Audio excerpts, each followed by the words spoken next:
Welcome to the inaugural episode of Talking Offline. Our goal here is to just bring leaders together to talk about leadership stuff. We're at the beautiful View House in downtown Denver, right across the street from the ballpark. With me today I have Paul Farnsworth, who's an SVP, Danny Newman, who's a CEO, and Molly Rauzi, who's a CTO. And today the topic is innovation, execution, and the art of fooling your boss. The inspiration for that conversation is in my career, I always see these innovation initiatives, and quite frequently they go nowhere. So they're fun to engage with leadership, and they're creative, and you get to ideate, but the conversation never leads to execution. So I wanted to bring a diverse group of folks together and talk about what innovation looks like in big and small companies, and how do you translate that innovation into execution. Danny, I'll start with you. You're with Roximity, small company, Yep. 13 people you just said, Yep. Been around for 4 years. Almost 4 years. This may be an awkward question for you, but how do you guys distinguish between innovation, and we'll try to stay away from definitions of the terms, Sure. but innovation and execution? Sure. So we got our start by being innovative and by innovating, but turning that into an actual company requires us actually scheduling and planning, and with long-term execution plans. And so while we can still be creative and innovative in how we're executing, at this point we're deep in the execution stage. So not getting distracted by constant startup, pivots and things like that. I got to follow up. Yeah. So shoot. So there seems to be this tension in startups where the people good at innovation at the beginning aren't that good at execution. Do you get to a stress point with people and what they're trying to do and have to pivot? I absolutely can feel that even personally, where the excitement is in the innovation and in the creation, and once it gets to that kind of stable moment, that's where I personally am excited to go out and create new things. But as a company, need to harness that focus and absolutely maintain, and there is that kind of cycle, and I think that as a startup CEO, that's a constant struggle for sure. So Paul, you have an innovation group. Yeah. How does level 3 think about this? The difference between innovation and execution. I mean, there's got to be great divides within level 3 from those. So, so I've worked at really big companies and really small companies, and this is in the middle. Level 3's in the middle? Yeah. Okay. Yeah. We're 13,000 employees, right? Oh, so small. Well, but, yeah. I work for companies with 110,000 employees, so that's a much bigger company. So I've seen the gamut of innovation programs, because you get that pressure to create innovation, and I agree it's hard to differentiate. There's two approaches. What we have right now is we ring-fenced a group specifically, not because we think that they're more or less they're driving more or less innovation, because we wanted to protect them. That's the reason we did it. We've also tried programs where you go across the organization, looking, hey, I interview, what did you do today? Is that something we can class as innovation? And then you shuffle it to the patent lawyers to stick it through their process. But for us, innovation, we've come to the point where to get that level of focus, you need to protect it. But even then, even within that group, it's no different. I have the luxury of being able to create cool projects, stamp them as mature, and then pass them off into a much bigger organization to run. Is your group specifically an innovation group? So we don't call it innovation. Okay. We've had various labels. We've had agile solutioning and innovation. We don't necessarily stamp it as innovation because we want everyone to create ideas, right? And do that. The key, like I said, is we ask them to do alpha beta, kind of general readiness stuff, and as soon as it gets bigger, we try and take it away from them. Otherwise, they just get sucked into execution, which we don't want. It stops new ideas and risks. It's really more about creating risks in big companies and protecting people that do things that aren't in the, that aren't written on a spreadsheet with a return on investment. So Molly, does that resonate with you? The risk piece of it is innovation for the more risky personalities in an organization and executions for the less risky, or would you put it like? I mean, I'm putting words in Paul's mouth, but. Yeah, so interestingly enough, I grew up in a technology role, being a chief information officer in really big organizations. And then now I'm a chief technology officer for a smaller firm, but we're a strategy execution firm. So we're working with huge clients, like you were saying, with the 110,000 employees around the globe, trying to get them to execute on a strategy that they may feel very removed from. So we're doing a lot of our work is first grounded in execution, but in order to do that, you have to be very innovative, and then you have to be engaging people in things that describe that a little bit better. So for example, let's say a company is really changing their overall business strategy, and they want 110,000 people around the globe to start rowing their oars in that direction to move from maybe they historically had been a chemicals company, and all of a sudden now they're going to be more of a science company and innovating around science and using that in all different ways. How do you get people to really understand that and get on board and start doing it when safety is a huge value and a compliance requirement and part of your brand? The way I hear you talking about innovation isn't the idea or the invention, it's the implementation of that. Yeah, and it's idea. Grabbing like a great idea that Danny might have had in creating Roximity, and I'm working with someone and we have a problem, and all of a sudden you're like, oh my gosh, Danny's invented something. Let's take what he's invented and try to apply it in a way that it's never been applied, or use it in a way that it's never been used before. So you have an idea. Everybody, you have leadership alignment. For you, leadership alignment's not hard. For these guys, leadership alignment is very difficult, but let's pretend that we have leadership alignment.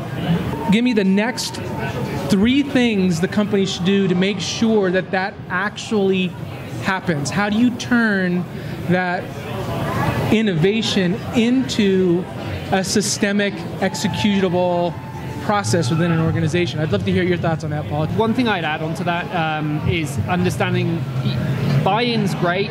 Understanding the culture of the company is also really important. And like everything in management, you've got to. My personal philosophy is you have a set of tools as a manager. You have to pick the right one for the right situation. You go stamping in with the playbook. Exactly. Sometimes it doesn't work. So in the current environment, of the business I work in level 3, we're a culture of extreme change. We buy companies. We spend a lot of time integrating those companies. So the main focus of the company is actually getting the integration done cleanly and done right, because it affects the customer experience. So as a result, what you need to do once someone has that germ of an idea to actually get it to execution is kind of protect it. And the way we protect it is by taking a small team, moving them out of the mainstream, which is going to be integration. That's the primary focus for the rest of the business. Nurturing and making sure that through the change that's happening and occurring around it, that they have the space and time and thought to actually execute what we ask for. And the next thing I think is, like I said, just to build on it, if you don't then take what's produced at the end of that and pass it into the bigger organization, you then starve that ability to do it again, and that's really important too. How do you measure?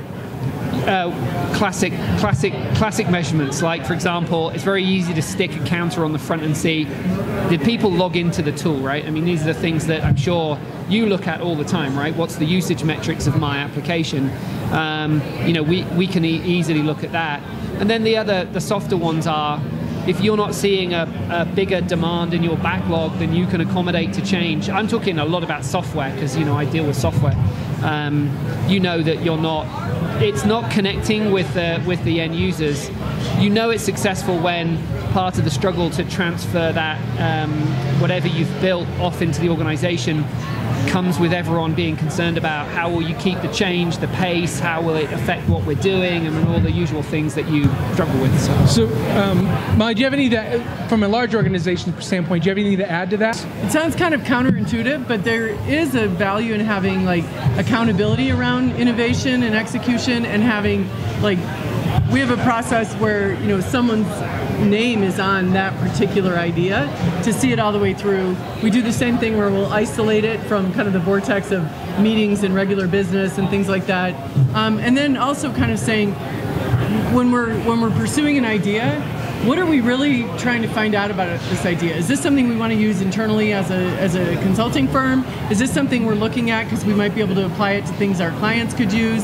Is it something that's just interesting in the world and we think we need to keep up on it and to be pioneering? So we have a process where we say, like, why are we trying to solve? What are we trying to solve for? The great question, why? Yeah, why are we doing and this? And sometimes it's like, doesn't that Apple stifle Watch, right? Doesn't that stifle creativity sometimes? Well, though? Here's the thing. So I just bought an Apple Watch. The why was, I don't know, because I want to know what it does, and maybe there's a use for it, maybe there's not. And that, you just state that, so then you know how to handle the process differently from if I'm saying I want to build a product that's going to solve this particular problem for clients or for our firm. So if the answer to why is I don't know, that's okay as long as you state it up front. Yes. Yeah, because then what you're doing is it's discovery, right? I don't have a use case, but there's certainly some reason knowing it. I loved what Paul said about having tools.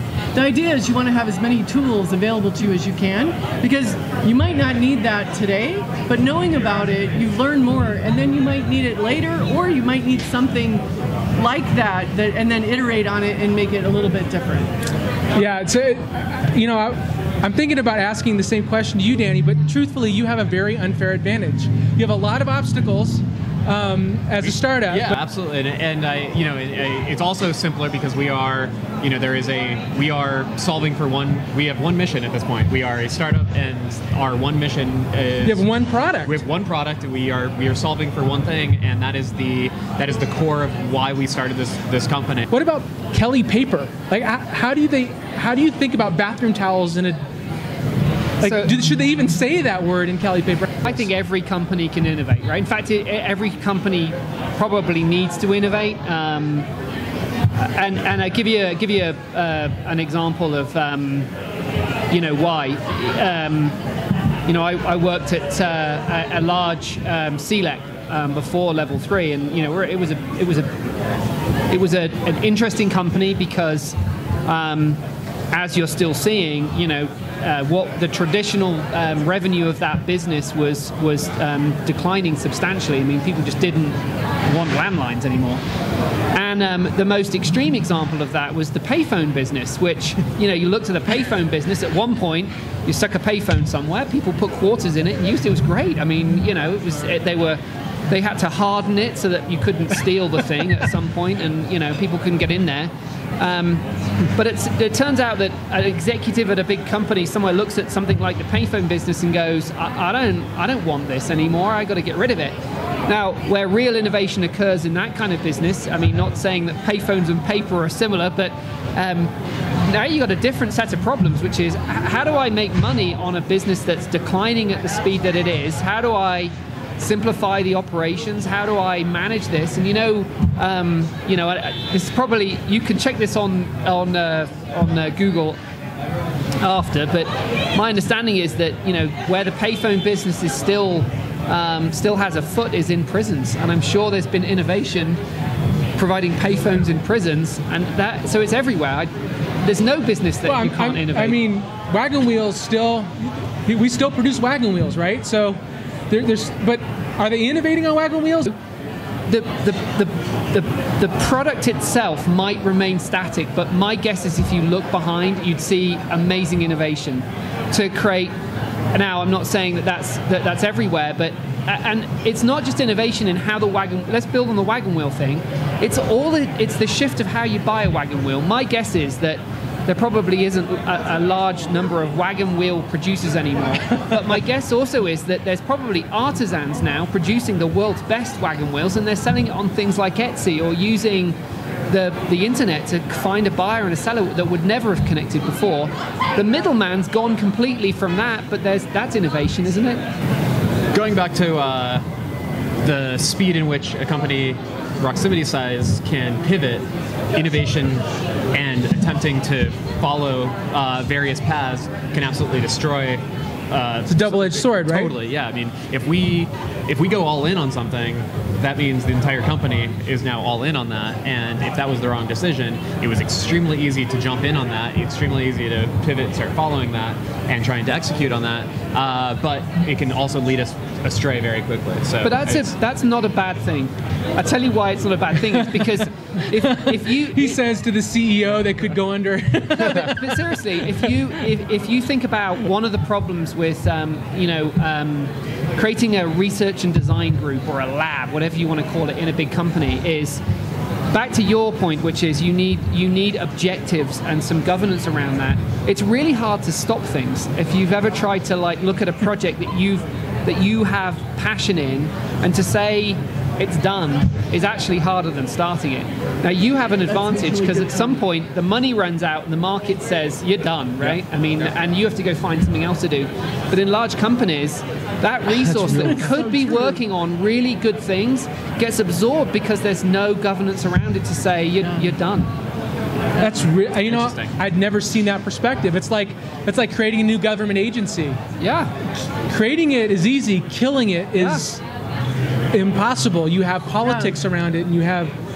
Go ahead. And that's why we set criteria in the beginning. Like, why are you looking at this? What are you trying to solve for? And then you say, okay, we tried it. Did it work or it didn't? And if it didn't, just it's fine.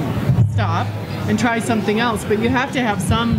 Like, oh, we forgot to go kill that project. It's been going for 3 years. So you want to make sure you have checkpoints somewhere to say, hey, whatever happened with that is. So why can't organizations mimic startups in little pods within their bigger organizations? Why can't you steal the magic in Roximity and put it in a big organization? Or can you? Or so you can. You can and you can't. I mean, and I think lots of companies have experimented with this, right? Take a group of people, stick them in an office somewhere, tell them they're all special, give them a budget and, I don't know, snacks at lunchtime or whatever. But you still need to be able to absorb that product into the bigger business and do something with it. Without that kind of life or death, like this company is going to fail or not type feeling, I don't know if you can recreate that inside of an organization. Yeah, because you have some sort of parachute, you have some sort of other opportunity if this particular project doesn't necessarily work out. Whereas at a startup, the Genghis Khan story, right? The way he got his troops to fight is they landed on shore and he burned the boats. Yep. Amazingly motivating, right? So, yeah, you can't create that in level 3. Well, so there's another piece, which is people. So the people that have this burning ambition to work in a small environment struggle sometimes in a big environment. One of the biggest risks when so the other way you drive innovation into a company like a bigger company is you watch a small company grow and you acquire it, and that requires some conscious effort not to affect the culture of that because it's the same problem. You end up diluting it. And the reason you bought it is no longer there anymore. That concerned us too. Like we had a responsibility to the people working at Effective UI and the culture that we built. At the same time, the company that acquired us, they had to have concerns about how do we and these guys. That's all they do is acquire organizations like us.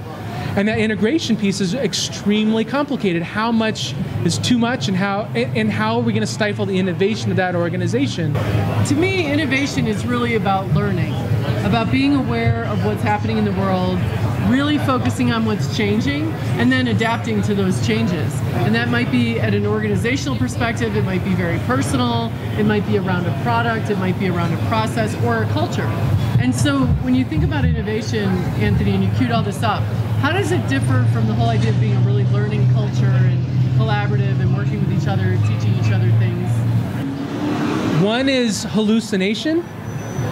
One is just for your own enjoyment, and one actually has an impact to the business. And actually, learning and innovation, whether or not the same thing or they're different, can fall into either one of those categories. And it's really about, to me, it's really about how does an organization execute on that culture.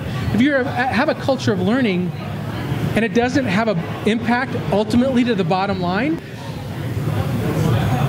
what's the cost of just being snagged? What's the cost of doing nothing? So, yeah, and we might be a bad. I don't think so, because level 3 is really like you guys do a lot of cool stuff. Yeah, we do, but we're also we fall into the same similar pattern that Molly mentioned, which is we look at what's available, and a lot of our ability to provide the best service to our customers is by taking what's available, doing it at a massive scale, and making it work for customers that's simple. And that's how we hopefully make it. We do that in a way that creates value for us. But I know you're saying maybe you don't need innovation. I'd say you do. Can I tell you 2 stories? I'm going to tell you 2 stories. Okay, great. So, these are stolen, so these aren't my stories. I'm stealing them from somewhere else. But there's a study. There's a study about what's luck, right? They did a study about. Can you define what luck is? You might know this story, right? They asked people, are you lucky or not lucky? I guess they were probably college students because it was done at a university. And the people that said they were lucky and unlucky, they put them into control groups, and they asked them they gave them a magazine and said, count the number of cats in the magazine. And they went through, counted the cats. But in both sets in the magazine, there was a half-page ad that said, if you're counting cats and you see this advert, say and we'll give you $50. The people that said they were unlucky didn't see the advert. The people that said they were lucky saw the advert. So it wasn't luck, it was the ability to recognize an opportunity where you're not looking for it, right? That's a great story. So here's the second story. And this I've stolen again from a course on innovation. So I'm completely stealing this. There was a company, they made bread slicing machines. Pretty boring, right? Probably an industry, Anthony, that you'd say, you don't need to innovate in that, right? Bread slicing machines. And they had a machine that kept breaking. And it got to the point where as a company, they were ready to say, we're not selling you any more machines. Whatever you're doing to these machines, it's breaking our machines. We can't afford to service it. Well, it turned out that the customer had made some modifications to the machine. It was running twice as fast as any other machine that they sold, and there was a part that was breaking, and all they really had to do was reinforce the part. They had a machine that ran twice as fast. They could sell in the market. And if they'd been the kind of people that didn't want to see the advert and just counted the cats, they wouldn't have spotted that innovation. So, at least in my personal experience, really feel like there are those shower moments where you're just zoning out, and that's when things happen, or you're going on a walk or a run or whatever, and that's when solutions come to you. I always call this opportunity radar. And my opinion on opportunity radar is you either got it or you don't. And you said lucky or unlucky, which I really like the distinction between that. And a lot of people have those don't just take showers, and they don't have that shower moment. Like, oh yeah, right. So that's another problem. Or am I wrong? Like, is it something that you can you train opportunity radar? I think it's like and this is a profound. It's a profound life philosophy for me. Okay. It's like anything. What you're saying is like anything. It's like software. It depends. It's like, let's take painting, right? Right. We could all have the same paint kits here, and I don't know if you ever had art training. With no training, you probably do okay. With some training, you'll produce something that's better. But then there's the few individuals where with some training, and you're absolutely right, that natural talent, they always produce something special. It doesn't matter how much training I give Dan, he's never going to replicate that.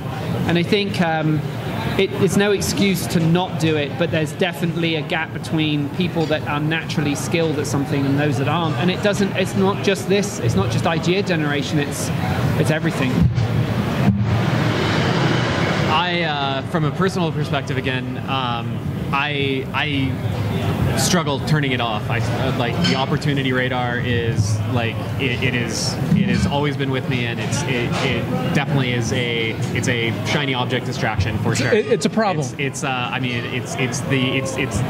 double-edged sword. Like, I mean, it is why I like to do what I do, but it also is at every opportunity there is I see, you know, how I can turn that into this, or, you know, make money off of that, or whatever it is. Like, that is really, like, literally constantly going through my head in almost every circumstance, and it's beneficial in a lot of cases, but it also is you know, I've learned to reel it in, and you know, that's the type of stuff that, you know, can absolutely kill a company if I encourage my team to go after everything that's going on in my head. That would be a disaster. My wife, who is a very lovely woman, has had it with my opportunity radar. Absolutely had it with me. Yeah.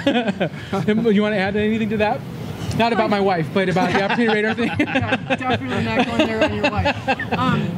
Well, I think that's part of why you wanted to ask us about innovation and execution together, because there are a lot of opportunities that aren't worth pursuing. They're still opportunities, and maybe they're not worth pursuing at the moment. I think that gift of seeing the opportunity is incredible, and then if you can get that next skill of saying, oh, these are great opportunities, but I'm going to set those aside to focus on this one, and then maybe come back to those, that's like discipline and an opportunity radar is gold. I tell people all the time, you know, ideas are cheap, but it's execution that matters, right? Yeah, absolutely. We can come up with 1,000 business plans right here. In fact, I just invented a shower pack on a drone, so you can run and shower and have twice as many ideas. I just invented that. Exactly. I'm not going to do anything with it, but I invented it. Showerdrone.com, we should register that. Showerdrone.com. So I think as an individual, when you have these ideas, it's actually about doing something about them. That's the critical thing. In large companies, though, it's actually about identifying the people that have the ideas and protecting them so that the company can do something with it. Because you know, again, I deal with IBM a fair bit, and the part of the culture challenge that IBM had was that they found it very difficult to create new businesses, because as soon as they grew, they got squished down by the bigger organization. So maybe the secret is, if you're small, you have an idea, you'll do something about it. If you're in a big company, you need to find the people with the ideas, and you need to protect that idea to grow. What you all are saying, it resonates with me quite a bit.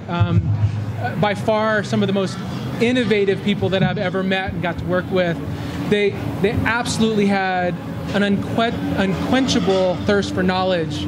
In fact, if they didn't know something, they were excited about it, and they have a hunger that you can't even put a finger on. The third pillar of that is the ability to socialize that knowledge and hunger into a larger organization, so it actually gets to see as many people as possible. I think this was a fascinating conversation. I probably could spend another hour on it.